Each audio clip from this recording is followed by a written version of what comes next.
வணக்கம் மக்களே, வாங்க நம்ம தில் கிச்சனுக்கு போகலாம். கொத்தமல்லி தொக்கு நாம் சூடாக சாதத்தில் போட்டு பிசைஞ்சு சாப்பிட இட்லி, தோசை, சப்பாத்திக்கு தொட்டுக்க அருமையாக இருக்கும். எப்படி செய்கிறதுன்னு பார்க்கலாம் வாங்க. இதுக்கு நாம் நல்லா பச்சை கொத்தமல்லி, ஃப்ரெஷ் கொத்தமல்லியாக வாங்கி நல்லா வாஷ் பண்ணிவிட்டு அதை தண்டோடே யூஸ் பண்ணலாம். ஒரு நாள் அந்த தண்ணியை ட்ரைன் பண்ணிவிட்டு ஒரு காட்டன் கிளாத்தில் அதை விரித்து விட்டுடலாம். அது ஒரு 2 மணி நேரம் கழித்து பார்த்தோன்னா அந்த ஈரம் போயிருக்கும், அந்த மாய்ச்சர் இருக்காது. ஆனால் கொஞ்சம் ஃப்ரெஷ்ஷாக இருக்கும். ஆனால் அந்த ஈரம் இருக்காது. இந்த மாய்ஸ்சர் இல்லாமல் நல்லாயிருக்கும் நம்ம வதக்கிறதுக்கு. அந்த மாதிரி இருக்கிறப்போ ஒரு 2 மணி நேரம் கழித்து அதை எடுத்துட்டு நாம் அதை நல்லா சின்ன சின்ன பீசஸாக கட் பண்ணிக்கலாம். இது இந்த காம்போட கொத்தமல்லி நீளமாக இருக்கிறப்ப நமக்கு மிக்சியில் போட்டு அரைக்கும்போது அந்த பிளேடில் சுற்றும் அரைக்கிறது கஷ்டமாக இருக்கும். இதை நல்லா பொடி பொடியாக நறுக்கி வச்சுக்கலாம். வதக்கிறதுக்கும் வசதியாக இருக்கும், நமக்கு அரைக்கிறதுக்கும் வசதியாக இருக்கும். கொத்தமல்லி நிறைய கிடைக்கிறப்போ இந்த மாதிரி தொக்கு நாம் செஞ்சு வச்சுக்கலாம். இப்போ நல்லா அதை நாம் கட் பண்ணி எடுத்தாச்சு. இப்போ அடுப்பில் ஒரு கடாய் போட்டுக்கலாம். கடாய் காஞ்சிருச்சு. நம்ம 1 டீஸ்பூன் கடுகு, 1/2 டீஸ்பூன் வெந்தயம் சேர்த்துக்கலாம். எண்ணெய் சேர்க்க வேண்டாம், இதை ட்ரை ரோஸ்ட்டு பண்ணிக்கலாம். இதை மீடியம் ஹீட்டில் வச்சு நாம் வறுத்துக்கலாம். அந்த வெந்தயம் நல்லா வாசனை செவந்த நிறமாகும், அந்த கடுகு வெடிக்கும். அது வரைக்கும் நாம் இதை மீடியம் ஹீட்டில் வறுத்துக்கலாம். இதை வெடிக்குது பார்த்திங்களா கடுகு. இப்போ நாம் இதை ஒரு பிளேட்டில் மாற்றிடலாம். இதுக்கு மேலே வறுக்க வேண்டாம். அந்த வெந்தயம் ரொம்ப வறுத்தாலும் கசக்கும், நிறைய வெந்தயம் சேர்க்கும் போதும் கசக்கும். இப்போ எடுத்து கொட்டியாச்சு. அடுப்பில் ஒரு 2 டீஸ்பூன் எண்ணெய் ஊற்றிட்டு கட்டி பெருங்காயம் சேர்த்து அதை நல்லா வறுத்துக்கலாம். கட்டி பெருங்காயம் இல்லைன்னா பெருங்காய பொடி நாம் கொத்தமல்லி வதக்கும்போது அதில் சேர்த்துக்கலாம். இப்போ இதை நல்லா பொரிய விட்டு நாம் எடுத்துடலாம். இப்போ அதே எண்ணெயில் நம்ம காரத்துக்கு சிவப்பு மிளகாய் எடுத்துக்கலாம். நம்ம காரத்துக்கு ஏற்ற மாதிரி எடுத்துக்குவோம். நான் ஒரு 18லேருந்து 20 மிளகாய் எடுத்துருக்கிறேன். இது நல்லா வதங்கிடுச்சு. இப்போது அந்த கலர் மாறிடுச்சு. இதை எடுத்துக்கலாம். நம்ம காரத்துக்கு ஏற்ற மாதிரி நாம் மிளகாய் சேர்த்துக்குவோம்.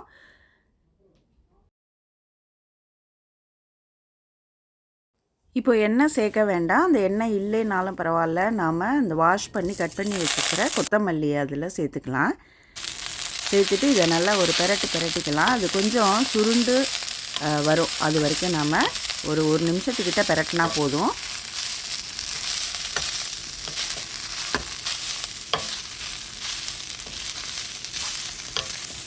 இப்போது நல்லா வதங்கிருச்சு. நம்ம ஸ்டவ்வை ஆஃப் பண்ணிடலாம். ஆஃப் பண்ணிவிட்டு நாம் உப்பு சேர்க்கணும். நம்ம வதக்கும்போது உப்பு சேர்த்தோன்னா தண்ணி விட்டுக்கிட்டே இருக்கும். இப்போ ஸ்டவ்வை ஆஃப் பண்ணியாச்சு. நமக்கு இந்த தொக்குக்கு தேவையான உப்பு சேர்த்துட்டு ஒரு நெல்லிக்காய் சைஸ் அளவு புளி சேர்த்துக்கலாம். ஒரு சின்ன வெள்ளைக்கட்டி சேர்த்துக்கலாம். இப்போ நாம் அந்த வறுத்து வச்சுருக்கிற கடுகு, வெந்தயம், மிளகாய், பெருங்காயம் இதை நல்லா பொடி பண்ணிவிட்டு வந்துடலாம். அந்த தொக்குக்கெல்லாம் கொஞ்சம் காரமும் புளிப்பும் தூக்கலாக இருந்தால் நல்லாயிருக்கும். இப்போ நாம் அதை பொடி பண்ணிவிட்டு வந்தாச்சு.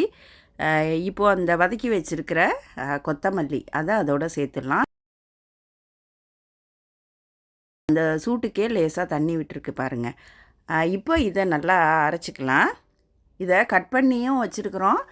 அந்த பொடி பண்ணிவிட்டு நாம் சேர்த்து அரைக்கும்போது அரைக்கிறதுக்கு ஈஸியாக இருக்கும்.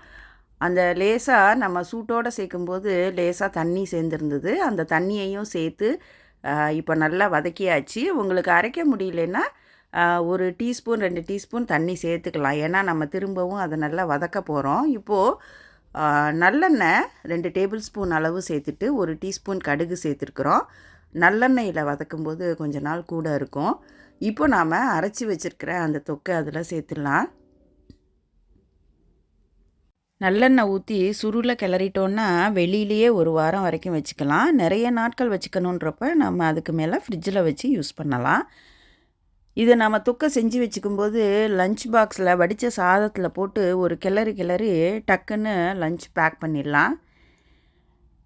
இது ரொம்ப நேரம் வதக்கணும்னு இல்லை. இப்போது இது அப்படியே ஒரு கிளறினோன்னே அந்த எண்ணெயெல்லாம் அப்படியே அந்த தொக்கும் எண்ணெயும் சேர்ந்தா மாதிரி சுருண்டு வந்துடும்.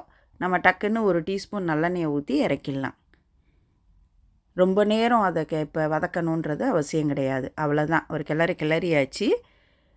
இப்போ 1 டீஸ்பூன் நல்லெண்ணெய் ஊற்றிட்டு நம்ம ஸ்டவ்வை ஆஃப் பண்ணிடலாம். அவ்வளோதான். இப்போ 2 டீஸ்பூன் நல்லெண்ணெய் ஊற்றியாச்சு.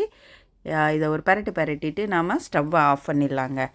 இதை செஞ்சு வச்சிட்டோன்னா லெமன் சாதம், தேங்காய் சாதம், தயிர் சாதம் இதுக்கு பேக் பண்ணுறதுக்கு தொட்டுக்கிறதுக்கு இது நல்லா வசதியாக இருக்கும். அவ்வளோதாங்க, ஸ்டவ்வை ஆஃப் பண்ணிடலாம்.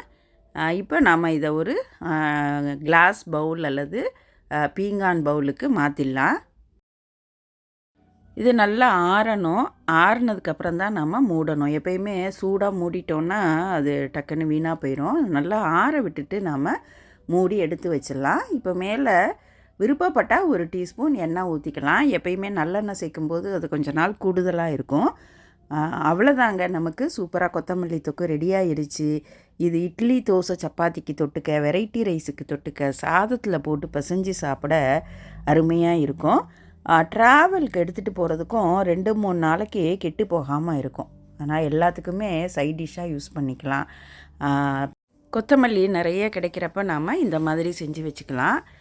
இதே மெத்தடில் புதினாவும் தொக்கு செஞ்சு வச்சுக்கலாம். விருப்பப்படுறவங்க புதினா கொஞ்சம், கொத்தமல்லி கொஞ்சம்னு கலந்து போட்டும் செஞ்சுக்கலாம். நீங்கள் செஞ்சு பாருங்கள். நீங்கள் செஞ்சு பார்த்துட்டு உங்கள் கமெண்ட்ஸை கீழே கமெண்ட் செக்ஷனில் கொடுங்க. இது வரைக்கும் நீங்கள் சப்ஸ்கிரைப் பண்ணலைன்னா சப்ஸ்கிரைப் பண்ணிவிட்டு அந்த நோட்டிஃபிகேஷன் பட்டனையும் ப்ரெஸ் பண்ணிடுங்க. நன்றி, வணக்கம்.